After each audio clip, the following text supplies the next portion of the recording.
দিল নতুনের ডাক 25শে বৈশাখ। 1861 খ্রিস্টাব্দের 25শে বৈশাখ সমগ্র বিশ্বকে তোলপাড় করার জন্য ভারতবর্ষের বুকে কলকাতার জোড়াসাঁকোতে কবিগুরু রবীন্দ্রনাথ ঠাকুরের জন্ম হয়। এই পৃথিবীর বুকে মানুষ যে বেঁচে থাকবে, জীবকুল যে চির নবীন জীবন পাবে, সেই জন্য রবীন্দ্রনাথ ঠাকুর আমাদের মাঝে এসেছিলেন। তাই তার জন্মদিন আমরা ক্ষুদ্র করে হলেও আমাদের হৃদয় থেকে সেটা মহৎভাবেই আমরা পালন করছি। প্রথমে কবিগুরুকে প্রণাম, কবি প্রণাম এবং পুষ্পাঞ্জলি, ধূপ দীপ প্রজ্বলনের মধ্য দিয়ে অনুষ্ঠানের আমরা শুভ সূচনা করছি। আমাদের যে স্নেহের বোনেরা আছে তারা এসে এই ধূপ এবং দীপ প্রজ্বলন করবে।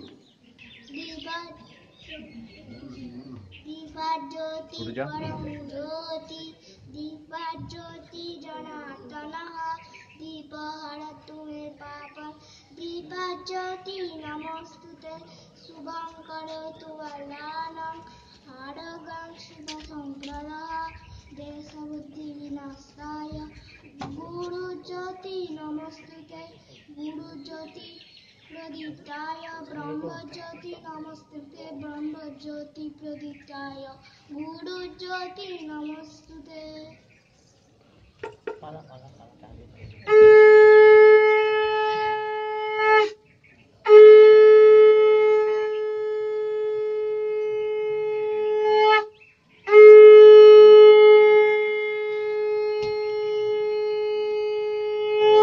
এরপর আমরা উদ্বোধনী সঙ্গীতের মধ্য দিয়ে এই ক্ষুদ্র অনুষ্ঠানের শুভ সূচনা করব।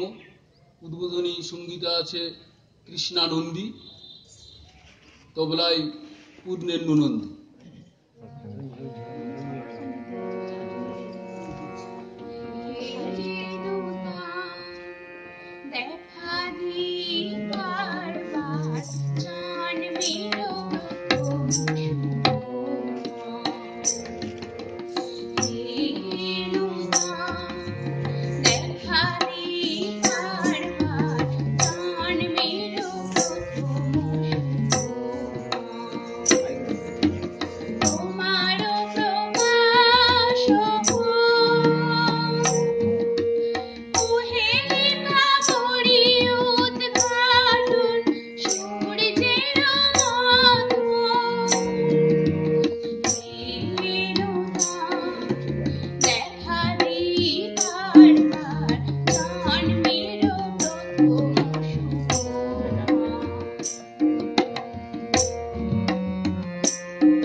সঙ্গীতের পরে আমরা নৃত্যানুষ্ঠানের দিকে চলে যাব।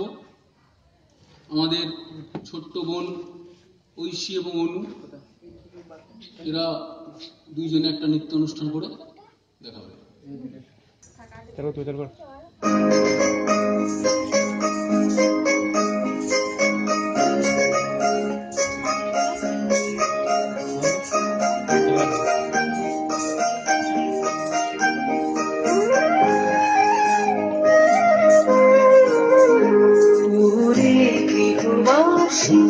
ফুলদার ফুল লাগলো যে স্থলে জলে বনো তলে লাগলো যে ফুলদার ওরে গৃহবাসী ফুলদার ফুল লাগলো যে স্থলে জলে বনো তলে লাগলো যে ফুলদার ওরে গৃহবাসী।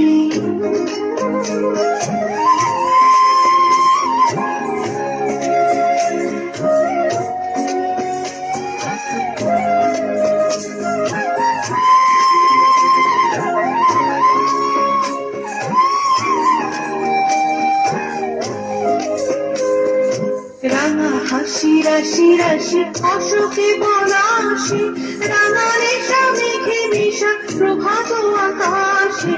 রাঙা হাসি রাশি রাশি অশোকে পলাশি রাঙা রেশা মেঘে মিশা প্রভাত আকাশে। নবীন বাতায় লাগে রাঙা ঘেরলো দ্বার ফুল ওরে গৃহবাসী ফুলদার ফুল লাগলো যে স্থলে জলে বনো তলে লাগলো যে দ্বার ফুল ওরে গৃহবাসী।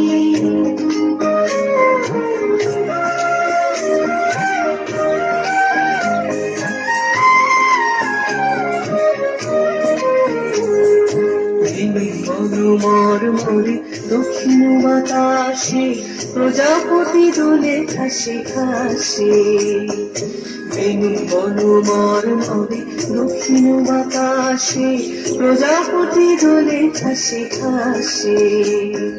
মৌমাছি ফিরে যাচ্ছে ফুলের দক্ষিণা পাখায় বাজায় তার ভিখারির বীণা। মৌমাছি ফিরে যাচ্ছে ফুলের দক্ষিণা পাখায় বাজায় তার ভিখারির বীণা। পাখা দেবে গানে বায়ু গন্ধে বিপুল দ্বার ফুল ওরে গৃহবাসী ফুলদার ফুল লাগলো যে স্থলে জলে বনো তলে লাগলো যে দ্বার ফুল ওরে গৃহবাসী।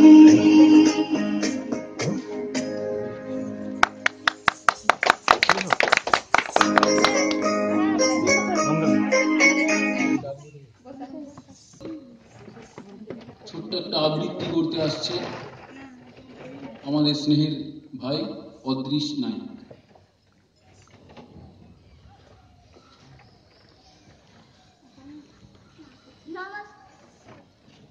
নমস্কার, আমি একটা কবিতা বলে শোনাচ্ছি। রবীন্দ্রনাথের মেঘের কোলে রোদ এসেছে বাদল গাছে ছুটি আজ আমাদের ছুটি রে ভাই আজ আমাদের ছুটি কি করি আজ ভেবে না পাই পথ হারিয়ে কোন মনে যায় কোন মাথা দিয়ে ছুটে বেড়ায় সকল ছেলের ছুটি।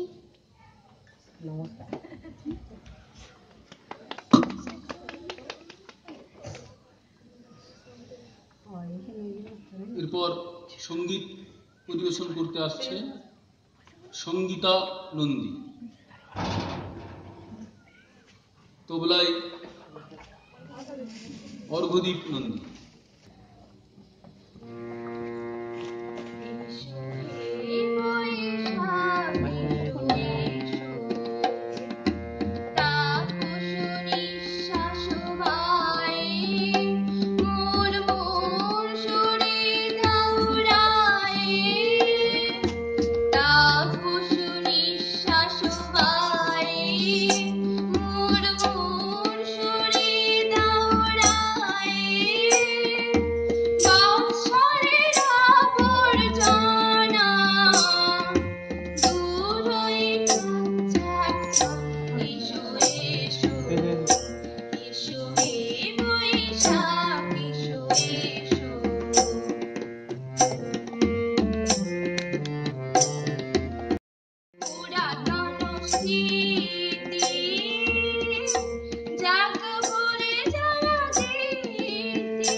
প্রত্যেকেই ছোট হয় বা বড় হয় না কেন, আমরা সকলেই চাই আমাদের মাকে রক্ষা করতে। আমরা সকলেই চাই আমরা বীর হতে, বীর পুরুষ হতে। তাই কবিগুরু রবীন্দ্রনাথ ঠাকুর লিখে ফেললেন, মনে করো যেন বিদেশ ঘুরে মাকে নিয়ে যাচ্ছি অনেক দূরে। তুমি যাচ্ছ পালকিতে মা চড়ে, দরজা দুটো একটুকু ফাঁক করে। আমি যাচ্ছি রাঙা ঘোড়ার পরে, ডগবগিয়ে তোমার পাশে পাশে। রাস্তা থেকে ঘোড়ার খুঁড়ে খুঁড়ে রাঙা ধুলোই মেঘ উড়িয়ে আসে। সন্ধে হল, সূর্য নামে পাটে, এলেম যেন জোড়া দিঘির মাঠে। ধুধু করে যেদিক পানে চাই, কোনোখানে জনমানব নাই। তুমি যেন আপন মনে তাই ভয় পেয়েছ, ভাবছো এলেম কোথা? আমি বলছি ভয় করো না মাগো, ওই দেখা যায় মোড়া নদীর সোঁতা। চোরা কাঁটাতে মাঠ রয়েছে ঢেকে, মাঝখানেতে পথ গিয়েছে বেঁকে। গরু বাছুর নেই কোনোখানে, সন্ধে হতেই গেছে তারা গাঁয়ের পানে। আমরা কোথায় যাচ্ছি কে তা জানে, অন্ধকারে দেখা যায় না ভালো। তুমি যেন বললে আমায় ডেকে, দিঘির ধারে ওই যে কিসের আলো। এমন সময় হারে রে রে রে রে, ওই যে কারা আসতেছে ডাক ছেড়ে। তুমি ভয়ে পালকিতে এক কোণে, ঠাকুর দেবদা স্মরণ করছো মনে। বেয়ারাগুলো পাশের কাঁটা বনে, পালকি ছেড়ে কাঁপছে থরো থরো। আমি যেন ভয় কেন মা করো, হাতে লাঠি মাথায় ঝাঁকড়া চুল, কানে তাদের গোজা জোবার ফুল। আমি বলি দাঁড়া খবরদার, এক পা কাছে আসিস যদি আর, এই চেয়ে দেখ আমার তলোয়ার, টুকরো করে দেব তোদের ছেড়ে। শুনে তারা রংফ দিয়ে উঠে, চেঁচিয়ে উঠল, হারে রে রে রে রে। তুমি বললে যাস না খোকা ওরে, আমি বলি দেখো না চুপ করে। ছুটিয়ে ঘোড়া গেলেম তাদের মাঝে, ঢাল তলোয়ার ঝনঝনিয়ে বাজে। কি ভয়ানক লড়াই হলো মাঝে, শুনে তোমার গায়ে দেবে কাঁটা। কত লোক যে পালিয়ে গেল ভয়ে, কত লোকের মাথা পড়ল কাটা। এত লোকের সঙ্গে লড়াই করে ভাবছো খোকা গেলই বুঝি মন। আমি তখন রক্ত মেখে ঘেমে বলছি এসে লড়াই গেছে থেমে। তুমি শুনে পালকি থেকে নেমে চুমুখে নিচ্ছ আমায় করে, বলছো ভাগ্যে খোকা সঙ্গে ছিল, কি দুর্দশায় হতো তা না। রোজ কত কি ঘটে যাহা তাহা, এমন কেন সত্যি হয় না আহা। ঠিক যেন এক গল্প হতো সবে, শুনতো যারা অবাক হতো সবে। দাদা বলতো কেমন করে হবে, খোকার গায়ে এমন কি জোর আছে। পাড়ার লোকে সবাই বলতো শুনে, ভাগ্যে খোকা ছিল মায়ের কাছে।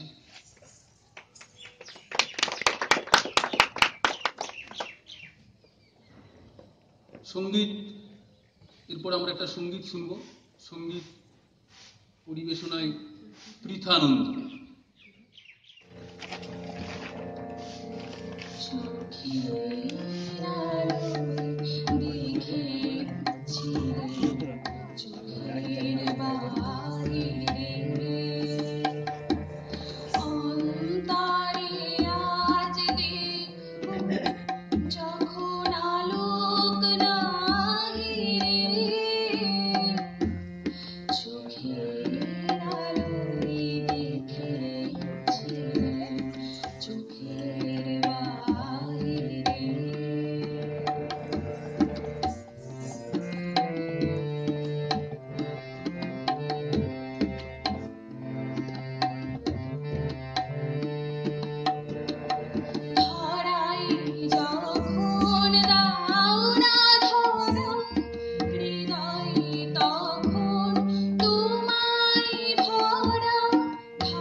আমাদের ছোট্ট ভাই সৌম্যজিৎ এখন আবৃত্তি করতে আসছে।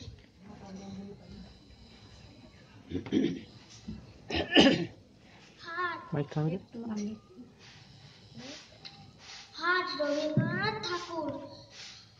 মোর পাড়ায় গরুর গাড়ি, বোঝাই করা কলসি হাড়ি, গাড়ি চালায় বংশীবাদন, সঙ্গে যে যায় ভাগ্নে মতো। হাট বসেছে শুক্রবারে, বংশীগঞ্জের পদ্মা পাড়ে, জিনিসপত্র জুটিয়ে এনে গ্রামের মানুষ বেচে কেনে। উচ্ছে বেগুন পটল মূলো, বেতের বোনা দামা কুলো, সর্ষে চড়া ময়দা আটা, শীতের এপার নকশা কাটা, ঝাঁঝরি করা বেরি হাতা, শহর থেকে সস্তা ছাতা, কলসি ভরা একো গুড়ে, মাছি যত বেড়ায় উড়ে, খড়ের রাতি নৌকা বেয়ে আনলো ঘাটে চাষি মেয়ে, অন্ধকানায় পথের পরে গান শুনিয়ে ভিক্ষে করে, পাড়ার ছেলে স্নানের ঘাটে জল ছিটিয়ে সাথে কাছে। নমস্কার। আমরা এই ছোট্ট ছড়ার থেকে জানতে পারলাম রবীন্দ্রনাথ ঠাকুর কবি, সাহিত্যিক, লেখক এইসবই ছিলেন না। তিনি আমাদের মতোই একজন সরল সাধারণ মানুষ ছিলেন।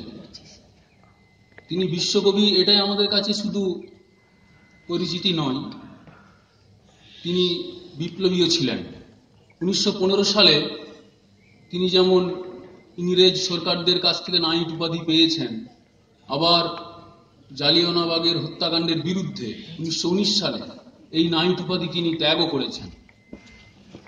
তিনি আমাদের কাছে পরিচিত এইভাবেও ছিলেন, শান্তিনিকেতনে যে বিশ্বভারতী বিশ্ববিদ্যালয় আছে সেই স্থানেতেই তিনি প্রথমের দিকে দাতব্য চিকিৎসালয় খুলেছিলেন। মানুষদের সেবা করার জন্য, দিন দুঃখী মানুষদেরকে চিকিৎসা করার জন্য হোমিওপ্যাথি চিকিৎসা তিনি শিখেছিলেন। মানুষদের তিনি ওষুধ দিতেন, ভালো করতেন। যারা ঠেলা গাড়ি চালাতো, রিক্সা চালাতো, তাদেরকে নিয়ে তিনি বসতেন। মানুষদের সঙ্গে একদম গ্রামের সরল সাধারণ মানুষের মতোই তিনি বসে আলাপচারিতা করতেন, ভালোবাসতেন। বিভিন্ন সময় তাদেরকে বিভিন্ন খাদ্য দান করতেন, হাটে বাজারে যেতেন, সবকিছুই করতেন। যাই হোক, আমরা আবার একটি নৃত্য অনুষ্ঠানে চলে আসব। স্নেহা এবং তৃষ্ণা এই নৃত্য পরিবেশনটি করবে।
এরপরে আবৃত্তি পরিবেশনায় আসবে স্নেহা আনন্দ।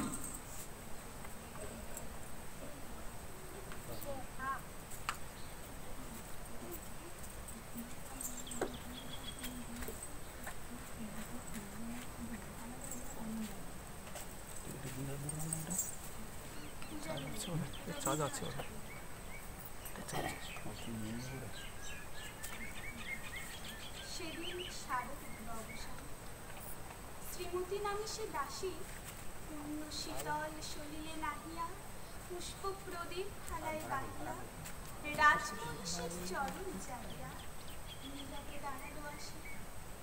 শিহরি সভয়ে মহিষী কহিলা, এ কথা নাহি কি মনে? অজাত শত্রু করেছে রটনা, স্তূপে যে করিবে অর্ঘ রচনা। শুলের উপরে মরিবে সেজনা, অথবা নির্বাসনে। সেথা হতে ফিরিয়ে গেল চলিতে বধূ অবতার ঘরে। সম্মুখে রাখিয়া স্বর্ণ মুকুট, বাঁধিতেছিল সে দীর্ঘ চিরকুট। আঁকিতেছিল সে যত্নে সিঁদুর, সীমন্ত সীমা পরে। শ্রীমতী রেহেরি বাঁকি গেল রেখা, কাঁপে গেল তার হাত। কহিল, অবোধ, কি সাহস বলে এনেছিস পূজা? এখনই যা চলে। কে কোথা দেখিবে ঘটিবে তাহলে বিষম বিপদ পা।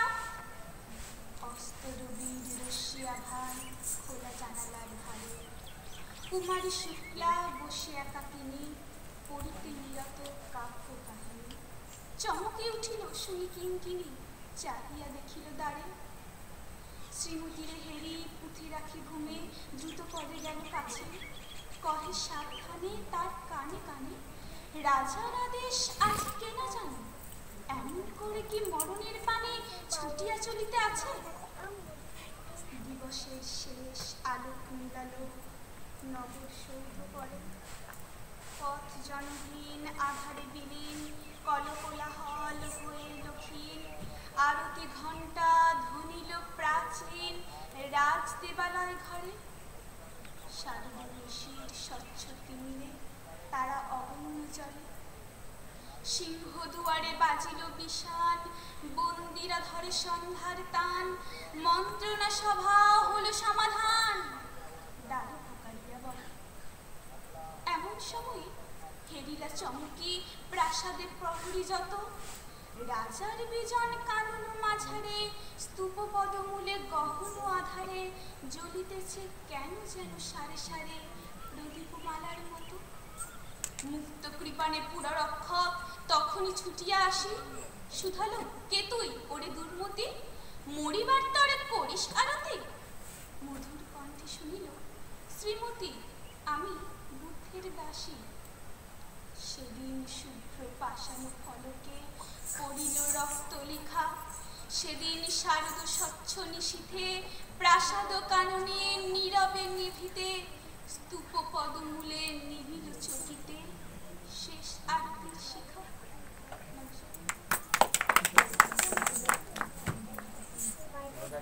আমরা সমাপ্ত সঙ্গীতের মধ্য দিয়ে কবিগুরুকে প্রণাম জানিয়ে তার এই জন্মদিন সার্থক হোক।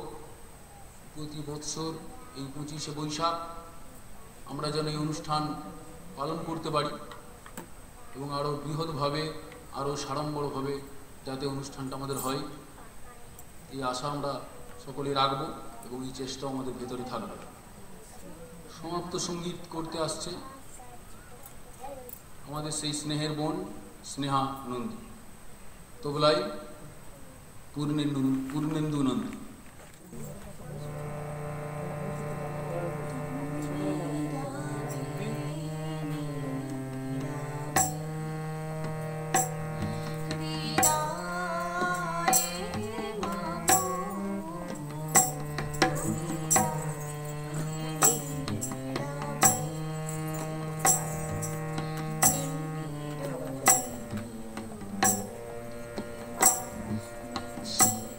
Thank you.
কবিগুরু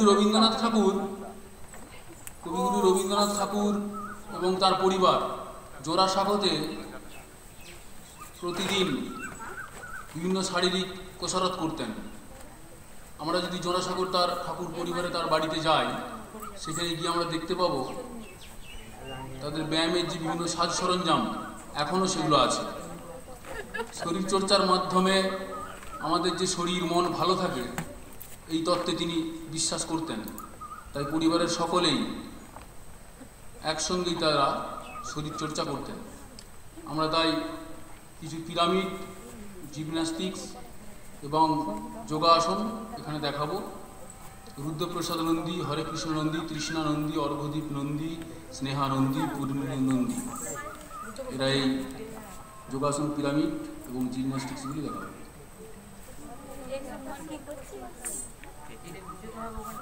প্রথমে বিভক্ত আসন এবং উল্টো পশ্চিমোত্তানাসন দেখাচ্ছে স্নেহানন্দ, তৃষ্ণানন্দ।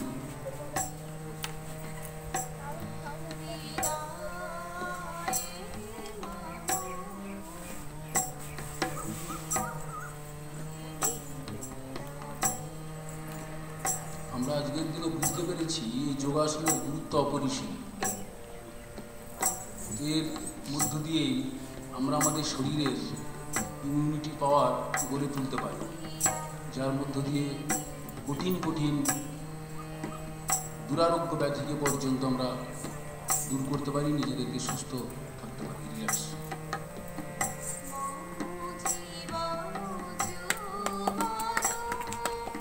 হাততালি দেওয়ার দরকার নেই।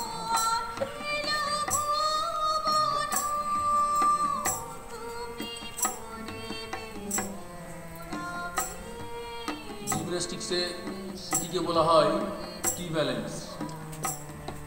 এটা সিঙ্গেলভাবেই করা হয়, দুজনে একত্রিতভাবে এটা করছে, টি ব্যালেন্স বলা হয়। চক্রাসন করেছে মুখোমুখি দুজনেই।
বলতে পারবে না।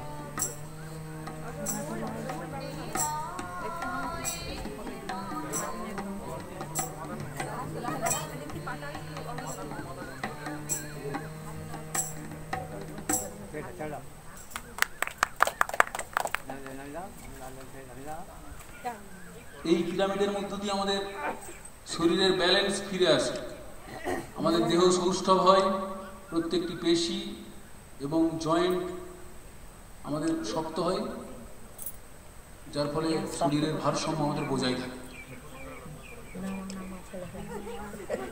বেশি শক্ত হয়।